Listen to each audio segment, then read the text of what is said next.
Hello everyone, let's check out our next problem. So this one says, how many ways are there of getting from one vertex of a cube to the opposite vertex without going over the same edge twice? Oh wow, interesting.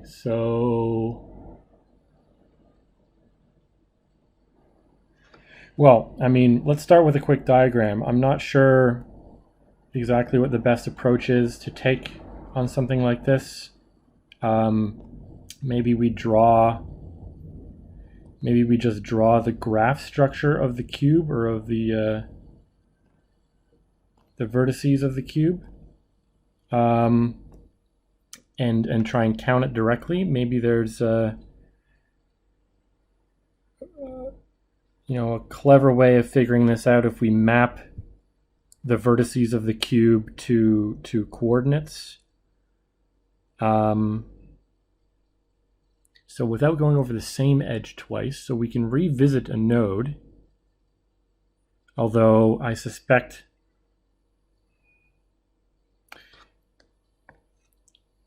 I think, let's say that this is the starting vertex and we want to get to the opposite vertex.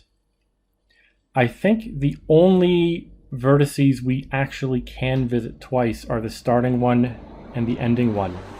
If you look at this vertex, for example, it's impossible. The reason it's impossible to visit this twice is when we enter this, we will have used up one of the edges, say this one.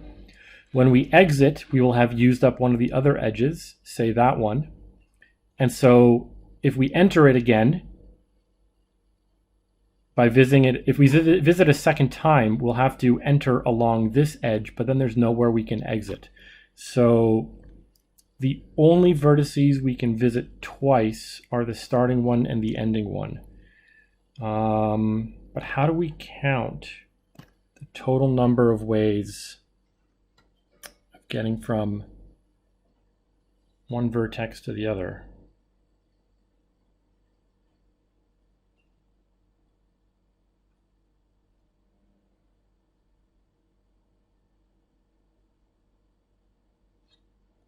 Without, directly mapping them all out.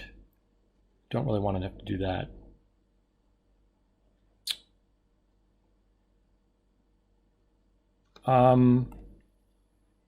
Right. I don't really know. I'm going to sketch the graph structure of the vertices. See if maybe there's something we can get out of this. So those are the 4 points closest to us when we view the cube like that. I'll draw 4 other points here. So let me color the start point and end point differently.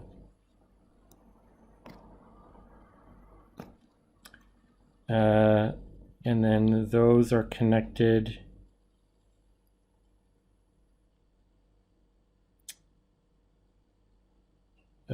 Well, these are connected too.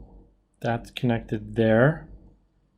So let me give as a reference point.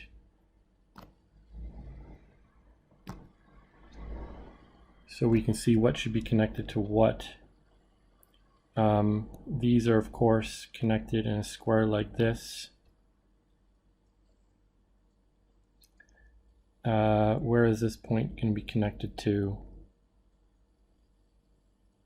Oh, yeah, each vertex is going to have, each node is going to have 3 edges coming out of it, right? So those ones are finished. This is connected here. This is not going to help. So it looks like it's probably impossible to draw this as a planar graph. I don't think that's really going to help. That's basically just the same picture as what I've got over here. Let's see if we can make this bigger and think of how to do this. Yeah, so I don't want to be explicitly counting the number of paths that go from from the bottom left to the top right.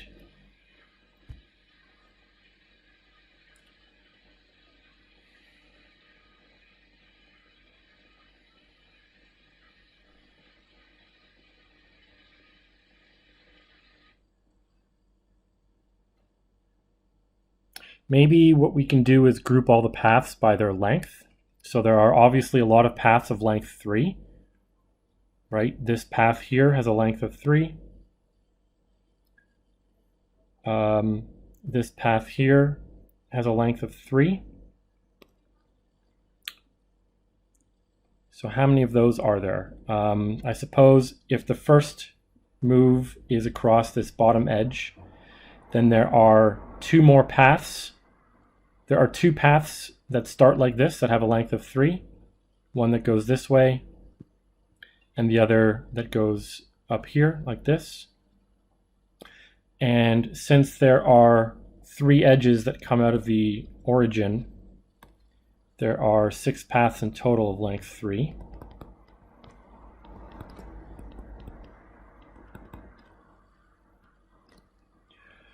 What other lengths could there be? So we could have 1, 2, 3, 4, 5. Okay, so how many paths are there of length 5? Well, if our first step is along this bottom edge again, and if our second step is upward, then if we want to end with a length of exactly 5, I think there's only one way we can do it. It's to go proceed this way. Okay, so if we go back and assume that we've gone along this bottom, then another path of length 5 will be 2, 3, 4, 5.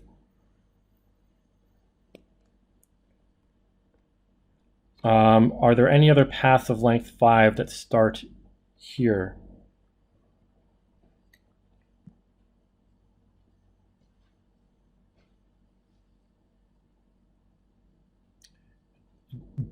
It doesn't look like it, okay? And so again, if we start along this bottom edge, then we count, there are 2 paths that start like this that have a length of 5.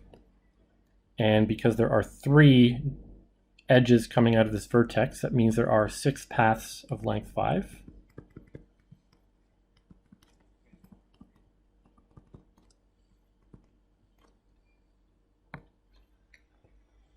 Okay, what other lengths of path can we get? I'm assuming, I guess I'd have to think about this for a while, but there are probably no paths of even length, right? If we think of all of the vertices of the cube as being points in 3-dimensional space with coordinates that are only 0s and 1s, then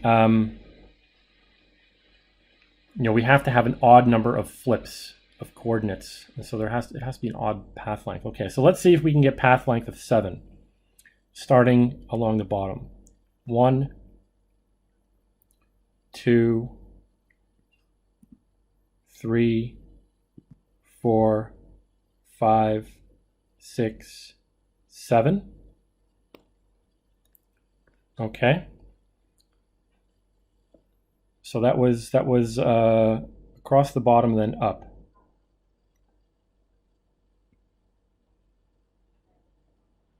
And in fact, notice that this was just this is just a path of length 3, and then we loop around that outer face. Okay, so what about if we go this way, 1, 2, 3, then there's only one face that we can loop around to get a path of length 7, and it's the top face of the cube. Okay, so I'm tempted to say, I'm not sure yet, but I'm tempted to say that if we want a path of length 7, it'll be a path of length 3 plus an extra trip around one of those faces, or we will start with a trip around one of the starting faces and then just give ourselves a path of length 3 to get there. But hold on a second. So there's a path of length 3.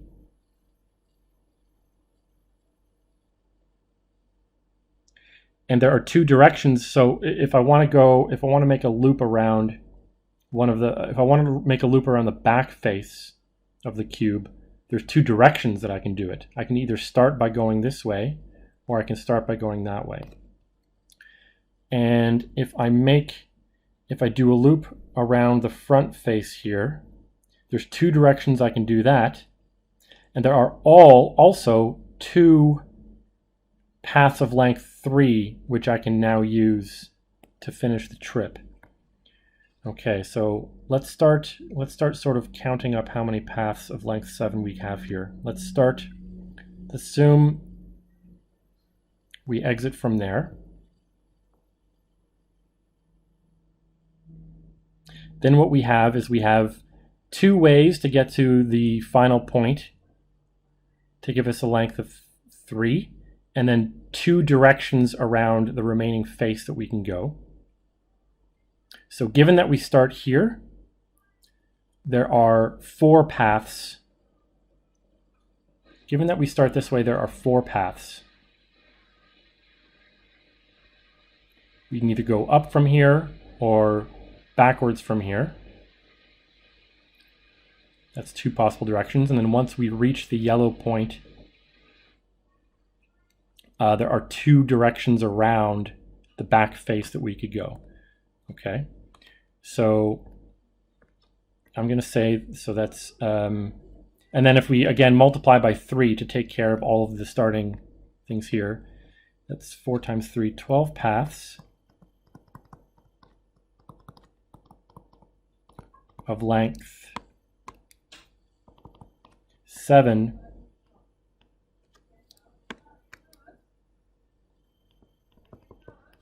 which visit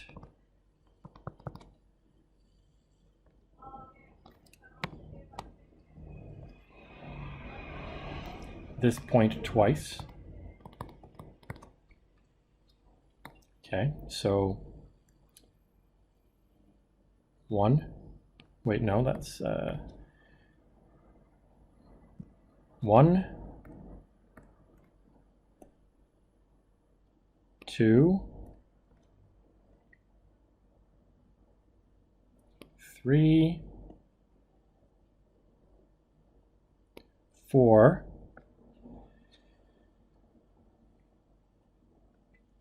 4 times 3. Yeah, okay. So now I think it's probably we're gonna have a symmetry here. There are going to be 12 paths of length 7 which visit the starting point twice. So if I visit the starting point twice, I have to go around one of the 3 faces it touches, and then get to the final thing with a path of length 3, and there are going to be 2 of those. Yeah, so we have 12 paths of length 7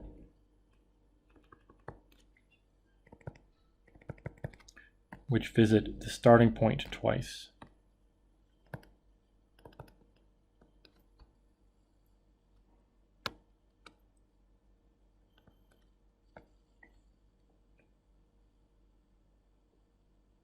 Okay, and now we need to think of a path that visit both the first and last point twice. And I think this will basically be uniquely specified by, I think there will be 3 times, I think there will be 12 of these, right? And these are going to be paths of length 9, right? So for example, if I go around this front face, then go back to this point, and then around the back, oh, wait a minute. Wait a minute. Ignore me. Let's think about this again. Go around that face. That's 4, 5, 6, 7. But then I can't leave here now, because if I leave here, I'll have to travel along one of the edges again. But let's see if we can find a path of length 9. Okay, let's not go around this front face completely. 1, 2, 3, 4, 5, 6, 7. Are there longer paths?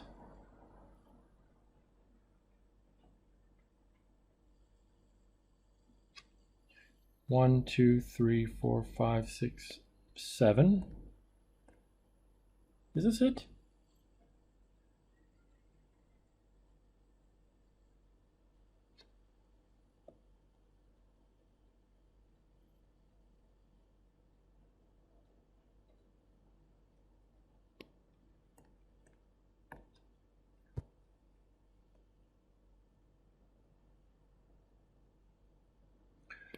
I've definitely missed some paths though, because 1, 2, 3, 4, 5, 6, 7.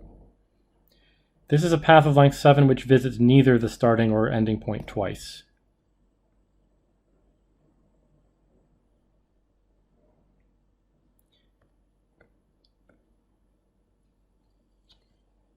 How many of those are there? Okay, so again, let's say we start this way. 1, 2, 3. Well, hold on. If we go here, we now have two options, either up or back. And if we go back, is the rest of the path uniquely specified? Well, we can't go up, because if we go up, we either stop or we visit the yellow one twice. So let's go across the back. Now we have to go up the back edge, because otherwise we visit the starting point twice. Now, bang, bang, bang. Yeah, okay. So once I leave this point along the bottom, I can go back and the rest of the path is uniquely specified, or I can go up and the rest of the path is uniquely specified. Those are both of length 7. So there's, the initial choice of which there are 3, and then the first choice of which there are 2. So this gives us another 6 paths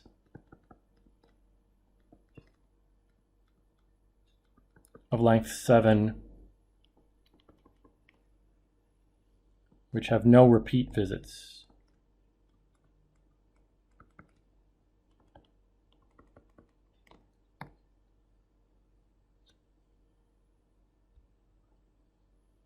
So this is 42 paths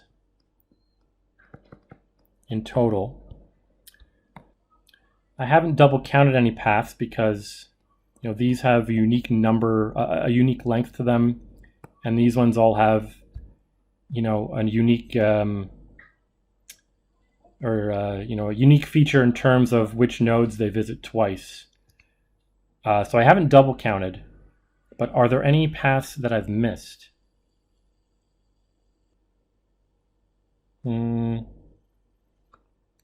Think about, okay, so paths of length 5. 1,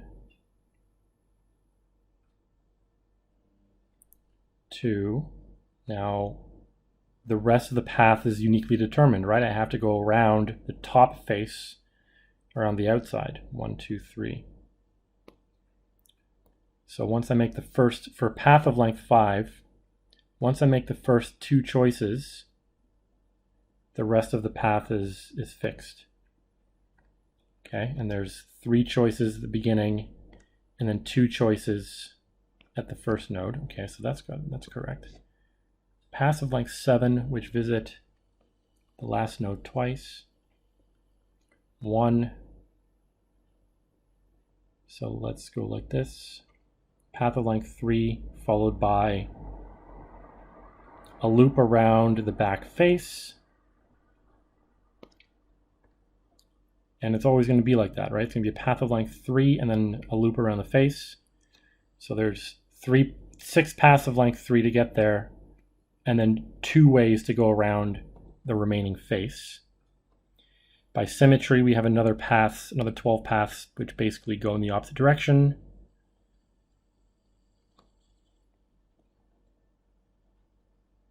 I think this is it. I don't think there are any paths that are longer than this. 1, 2, 3, 4, 5, 6, 7, 8. Yeah, I think that's it. I think we're done. I think 42 paths is the total here. There might be a much more elegant way of solving this, but this is the first thing that really came to mind, I suppose. Yeah, but maybe someone could let me know if there's a nice combinatorial way of figuring this out that would generalize maybe to higher dimensions or something like that.